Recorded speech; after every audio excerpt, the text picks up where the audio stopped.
Assalamualaikum warahmatullahi wabarakatuh.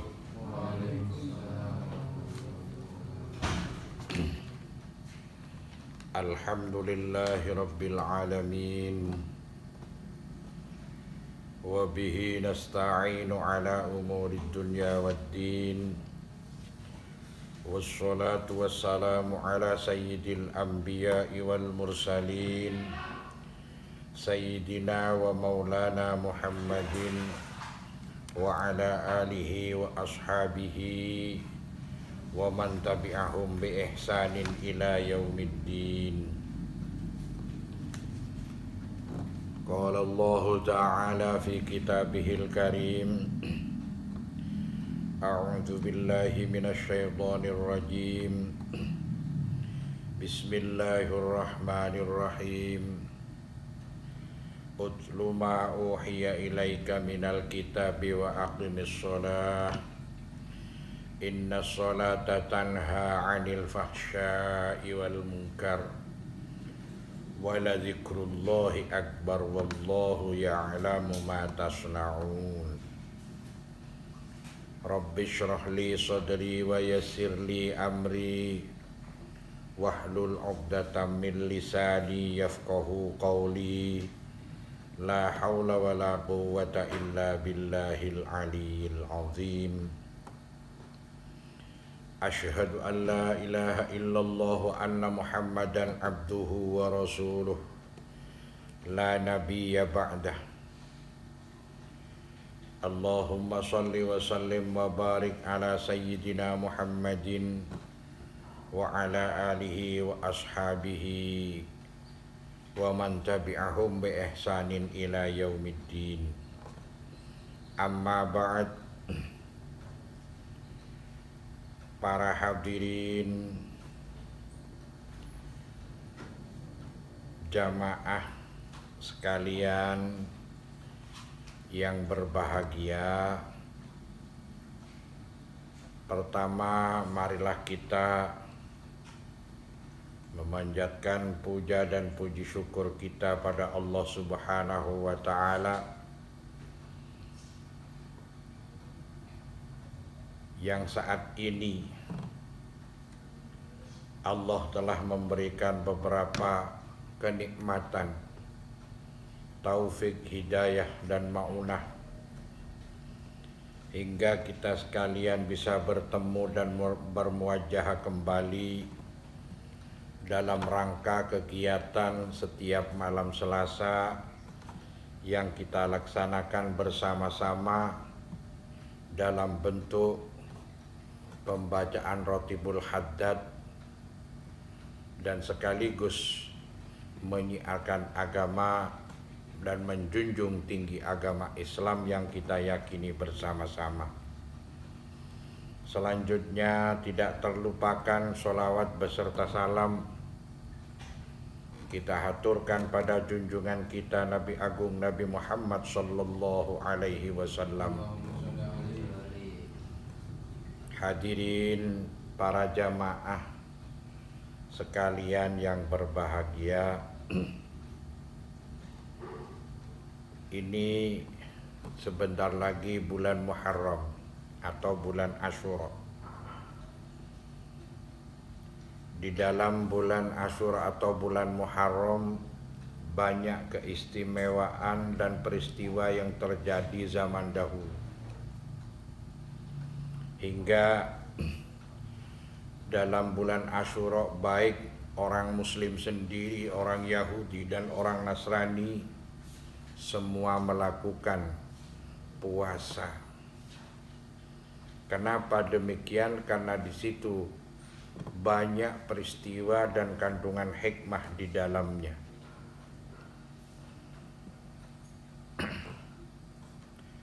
Nabi Allah Musa alaihi salam diselamatkan oleh Allah dari kejaran Fir'aun laknatullah juga pada bulan Asyura atau bulan Syura atau bulan Muharram. Diterima tobatnya Nabi Allah Adam juga di bulan Asyura. selamatnya Nabi Allah Ibrahim juga bulan Asyura. Dan juga banyak lagi peristiwa-peristiwa yang lain di dalam bulan Asyura tersebut. Hingga dalam sebuah hadis, in kunta iman ba'da syahri Ramadan fasum li muharramin fa innahu syahrullah fihi yaumun taballahu ala qaumin wa yatubu ala akharin wa yatubu ala akharin. Kata Nabi, setelah kita melakukan puasa Ramadan masih ada puasa yang kandungan istimewanya juga banyak. Diperintahkan dan disunnahkan oleh Nabi setelah berpuasa Ramadan, setelah puasa wajib, disunnahkan berpuasa pada bulan Muharram. Karena bulan Muharram fa innahu syahrullahu fihi yaumun taballah ala qaumin wa yatubu ala akharin.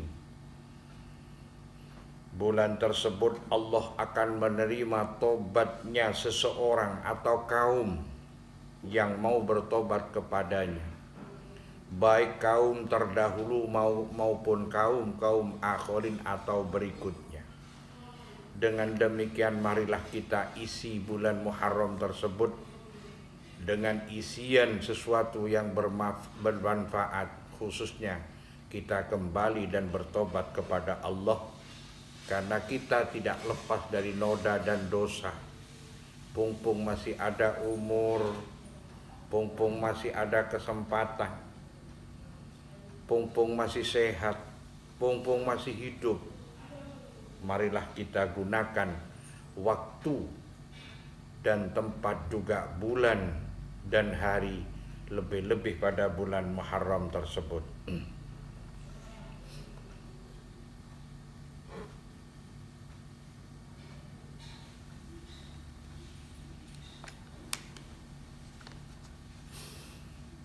Orang Yahudi juga berpuasa bulan Muharram. Pernah ditanya oleh Rasulullah, kenapa kamu berpuasa pada bulan Asyura? Betul ya Rasul, karena bulan Asyura Allah menyelamatkan Nabi Musa dari kejaran Fir'aun pada bulan ini, pada bulan Asyura. Dengan demikian maka saya sebagai umatnya, kata orang Yahudi, melakukan puasa yang nantinya saya berharap dan bersyukur kepada Allah atas keselamatan nabinya, yaitu Nabi Musa, dan berharap juga akan hikmah dari bulan Asyura agar supaya dirinya juga diselamatkan seperti nabinya, yaitu Nabi Musa alaihi salam. Hingga dalam sebuah cerita,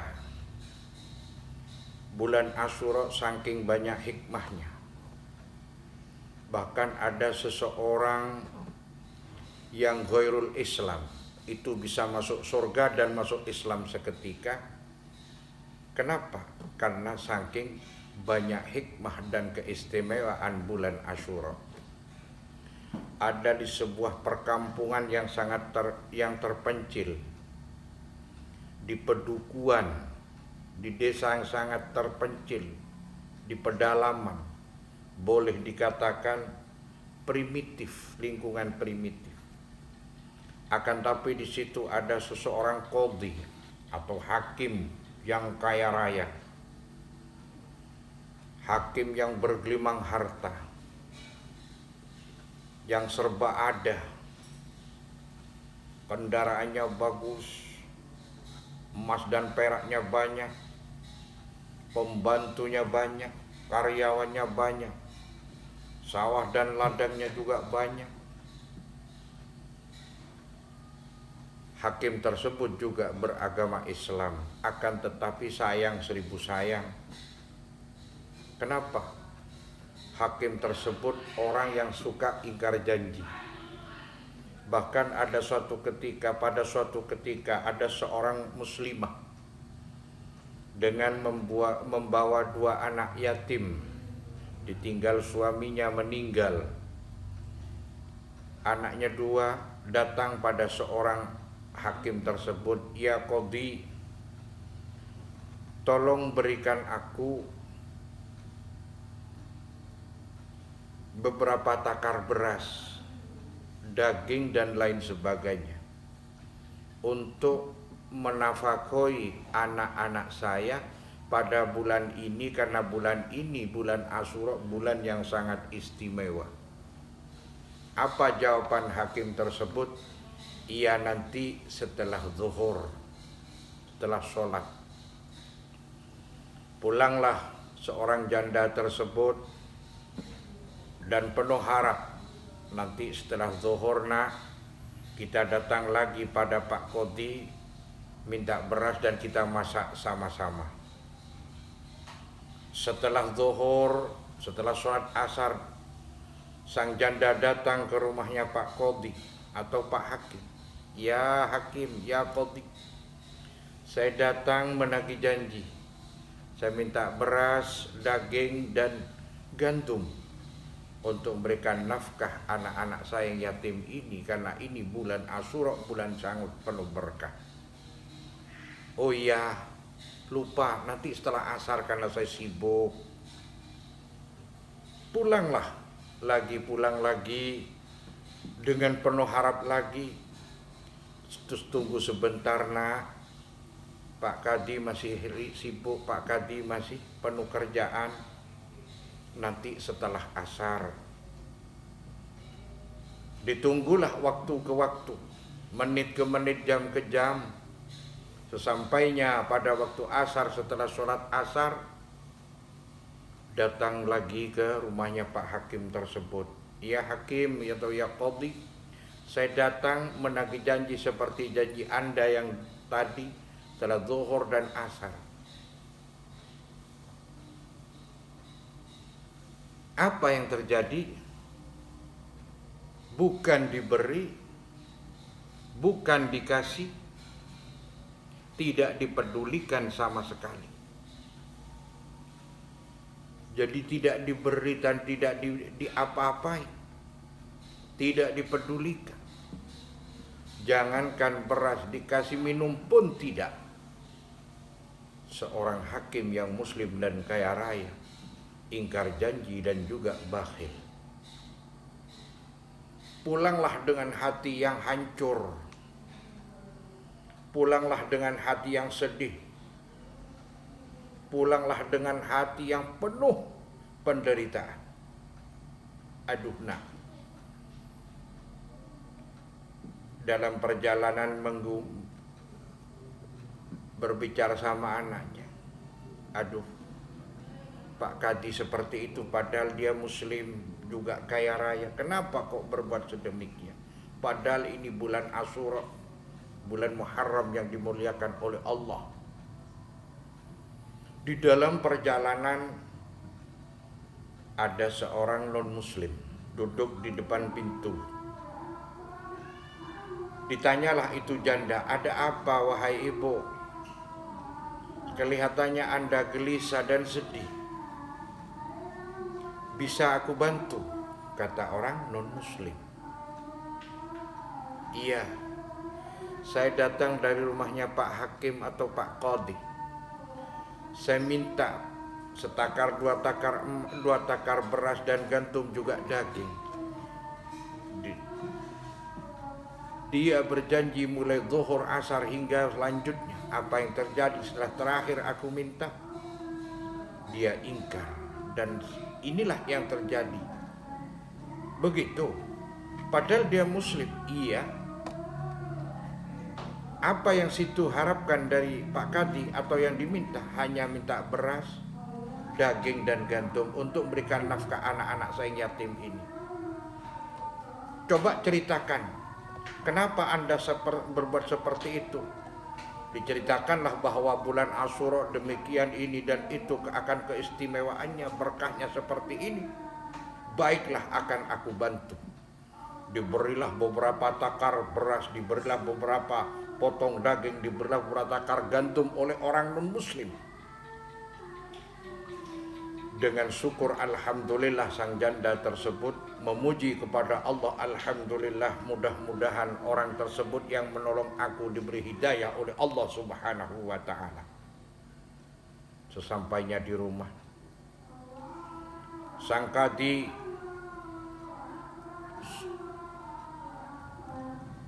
sudah masuk waktu malam. Sang kadi tertidur. Setelah tertidur, dia bermimpi ada sebuah bangunan 2 gedung yang sangat istimewa. Batu batanya dibuat oleh Allah dari emas dan perak. Hiasan dindingnya dihias oleh Allah dengan yakut dan zurrah, intan permata. Semuanya serba perhiasan yang sangat indah. 2 gedung tersebut sangat indah, dikelilingi oleh sungai yang mengalir begitu beningnya. Ada yang putih seperti bak susu, manisnya bak seperti madu. Rindang tetumbuhannya, buah-buahannya di sekitarnya penuh dengan kesegarannya. Dan di dalamnya penuh dengan pembantu yang sangat cantik. Di dalam mimpi, sang kadi tanya, "Ya Rob, ini untuk siapa?" Sebenarnya untuk Anda, andai kata Anda itu memberikan nafkah, memberikan sedekah pada janda tersebut 2 takar beras, 2 potong daging, dan 2 takar gandum. Dikarenakan Anda tidak mau memberi dan ingkar janji, maka gedung ini akan aku berikan pada orang non-muslim atau orang Nasara. Terbangunlah seorang kadi tersebut kaget dan penuh penyesalan. Aduh, celakalah aku. Aduh, binasalah aku. Penuh penyesalan. Apa yang terjadi? Cari berita tentang janda. Siapa yang menolong janda? Siapa orang non-muslim tersebut? Dicarilah. Bertemu juga. Akhirnya bertemu dengan orang non-muslim tersebut. "Ya gulam, wahai teman, wahai kawan, apakah Anda yang menolong janda 2 anak tersebut?" "Iya." "Apakah Anda yang berikan sedekah kepada janda tersebut?" "Iya." "Ada apa dengan janda tersebut?" "Apa yang kau berikan kepadanya akan saya ganti dan akan saya beli, kalau perlu saya beli dengan 10 kali lipat harganya." Apa jawaban dari non-muslim tersebut? "Tidak. Amal yang sudah diterima itu mahal betul akan harganya. Tidak akan saya jual walaupun seisinya langit dan bumi sekalipun. Tidak akan saya jual. Tetap aku serahkan kepada Allah yang Maha Kuasa. Dan aku berharap akan syafaat dan pertolongan Allah dan rahmat dari Allah. Saya tidak butuh uang Anda. Padahal Anda orang muslim, kenapa berbuat demikian?" Kata sang non-muslim. Maka apa yang terjadi? Betul, kata sang kadi, "Loh, Anda kan bukan orang muslim, kenapa harus berbuat sedekah seperti orang muslim?" "Betul, karena saya memberi bantuan tersebut bukan karena apa? Karena Allah dan karena menghormati bulan Asyura. Karena di bulan Asyura Allah akan menerima tobat seseorang dan Allah akan berikan rahmat kepada orang yang berharap. Maka saat ini aku berharap kepada Allah dan aku bertobat kepada Allah saat ini juga." Dilepaslah sabuk kebesaran non-muslimnya dengan membaca 2 kalimat, "Asyhadu an la ilaha illallah wa asyhadu anna Muhammadar Rasulullah. Maka seketika itu non muslim itu masuk Islam atas barokah dan keagungan dan kemuliaan bulan Asyura. Hadirin yang saya hormati, maka dengan demikian marilah kita berusaha mengerjakan sunnah-sunnah Nabi. Marilah berusaha melestarikan sunnah-sunnah Nabi. Karena banyak orang berharap akan syafaat Rasulullah, akan berharap pertolongan Rasulullah pada hari kiamat, akan tetapi tidak mau melaksanakan sunnah-sunnahnya. Sama halnya orang tersebut berharap sesuatu yang tidak akan mungkin terjadi. Apabila kita berharap syafaat akan Rasulullah, tentunya kita harus konsekuen, kita harus istiqomah, yakin dan iman, dan mau melaksanakan apa yang dikerjakan oleh baginda Rasulullah Sallallahu Alaihi Wasallam. Sebagai peringatan terakhir, di bulan Asyura banyak kesalahan, khususnya orang muslim sendiri terlalu melestarikan sesuatu yang tidak ada kaidah dan dalilnya. Banyak orang muslim pada bulan Asyura melakukan ritual-ritual seperti halnya orang muslim sendiri berpakaian yang serba baru, menyembelih beberapa hewan, juga sholat yang tidak ada syariatnya, juga menghias diri, di mana kuku-kukunya dikasih pacar, rambut-rambutnya dikasih pacar dan lain sebagainya, memakai celak, kesemuanya itu bid'ah. Semuanya itu tidak ada syariatnya. Maka kita sebagai muslim yang betul, yang ingin selamat dunia akhirat, tentunya memperhatikan itu. Jangan sekali-sekali melakukan sesuatu yang tidak ada kaidah dan dalilnya. Maka jauhilah sesuatu yang tidak ada kaidah dan dalilnya, yang tidak pernah dilakukan oleh Nabi, khususnya budaya-budaya yang tasyabbuh, yang berbaur dengan ajaran syariat. Pisahkanlah antara budaya dan syariat. Syariat ya syariat, budaya dan budaya, jangan dicampur aduk. Karena budaya belum tentu itu benar. Kalau syariat sudah pasti benar, karena syariat itu datang dari baginda Rasulullah Sallallahu Alaihi Wasallam. Hadirin yang saya hormati, jangan melakukan sesuatu yang tidak pernah dikerjakan oleh Nabi, sahabat, para imam, para tabi'in, para ulama soleh, dan juga para mukmin.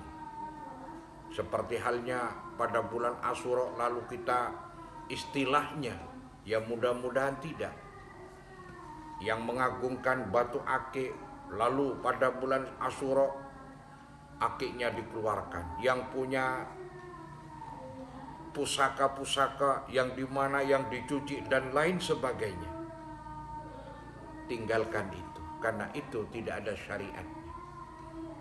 Kalau ingin menghargai sesuatu yang barang antik, walaupun tidak bulan Asyura, bulan-bulan yang lain pun masih bisa. Kenapa harus diletakkan pada bulan Asyura? Nah, untuk memfilter antara budaya dan syariat, maka kalau budaya dan syariat itu sangatlah jauh. Di bulan Asyura memang banyak keistimewaannya. Di bulan Asyura banyak peristiwa-peristiwa yang terjadi. Jangan dikait-kaitkan dengan budaya-budaya yang tidak ada istidlal dan kaidahnya. Hadirin yang berbahagia, Bahkan di bulan Asyura semua hewan, ada sebuah qil mengatakan di bulan Asyura semua hewan yang liar, dalam artian yang dilindungi oleh Allah, dalam arti yang terpelihara, itu semuanya berpuasa. Kalau kita sebagai manusia tidak puasa sunnah pada bulan Asyura, alangkah malunya, alangkah ironisnya. Sedangkan hewan pun prihatin, menghormati bulan Asyura, menghargai bulan Asyura, mengimani tentang ajaran-ajaran syariat dan peristiwa tersebut, yang sehingga di situ tersimpanlah rahasia, keagungan, keberkahan bulan Asyura. Dengan demikian marilah kita berdoa pada Allah Subhanahu wa taala, mudah-mudahan bulan Asyura sekarang dan bisa ketemu kembali pada bulan berikutnya, yaitu bulan Asyura yang tahun depan, dan diberi panjang umur, diberi rezeki yang banyak dan halal, diberi kesehatan lahir batin, ilmu yang bermanfaat, umur yang berkah dan bermanfaat. Ala hadihin niyatin salihah bi barakatin du'a wal qabul. Al-Fatihah. A'udzu billahi minasyaitonir rajim.